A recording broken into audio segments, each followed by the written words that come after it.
This function has been arranged by the New South Wales Jewish Board of Deputies and the State Zionist Council, and my colleague Frank Levy is a co-host. I welcome also the President of the Executive Council of Australian Jewry, Robert Good. As our guests this evening are members of the Federal Parliament, the President of the ECAJ, Robert Good, will welcome them formally in a few moments. I just want to make a few opening remarks on three small matters. Small in time, but not in importance. First, it has been suggested by some in recent days that the Jewish community has expressed no regret about the deaths and injuries suffered on one of the 6 ships that were lawfully commandeered by Israel while trying to run the lawful maritime blockade. You and I know that's not true.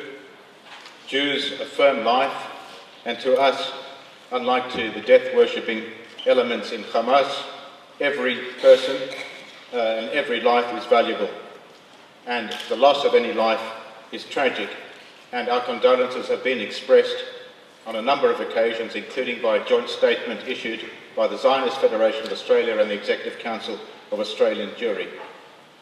We do not, however, condemn the soldiers of Israel for defending themselves from vicious, life-threatening attack by a group who had concealed themselves within the larger body of peace activists and who, it is now plain, were seeking violent confrontation from the outset.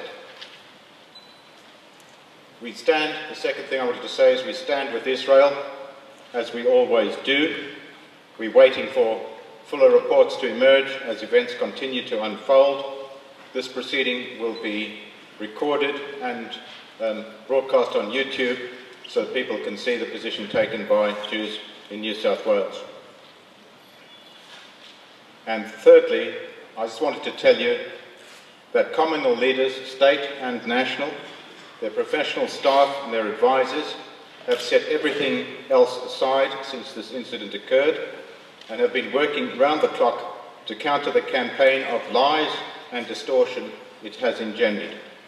That campaign is but one part of a global campaign to delegitimise the State of Israel, and the Australian Jewish community is recognised, not least by the World Jewish Congress, as one of the most effective diaspora defenders of Israel against it.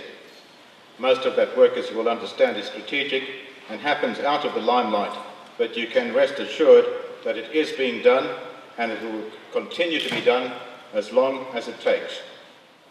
I'd want to say to start off with that despite the difficulties of the last 2 weeks, they have in fact highlighted the enduring and deep commitment that all major political parties in Australia have to the State of Israel. They have shown the special relationship that all major parties have. Australia's friendship and alliance with Israel has been a bipartisan affair since at least the late 1950s. Now we're here, of course, because of the events last week. My view is that the events of last week have, in the response that's come in Australia from the Australian government, shown the strength of the relationship with Israel. There has been a massive amount of misreporting internationally, obviously, about this event. All of you would have seen that. I think as you came in, you were handed a leaflet of flotilla facts, and you could simply look at that list of flotilla facts and think about how few of those facts have actually made their way into the mainstream media as yet, and I'd say very few. So too has there been misreporting of the position of the Australian government, starting with misreporting of the Prime Minister's comments at the very end of a lengthy press conference on Tuesday, but happily cleared up by him and by the Foreign Minister in direct statements in Parliament on the Wednesday. Importantly, the Australian government has called on the Israeli government to establish an independent inquiry into the incident so that the facts can be established. This is an independent Israeli inquiry, which is what is being called for. The Australian government understands only too well the damage that was done by the Goldstone report and the way in which it has been elevated to the status, the false status, of a judicial inquiry, and we are very concerned that there should be no repetition of a Goldstone in relation to this incident. There is a need for an inquiry so that the facts can be independently established.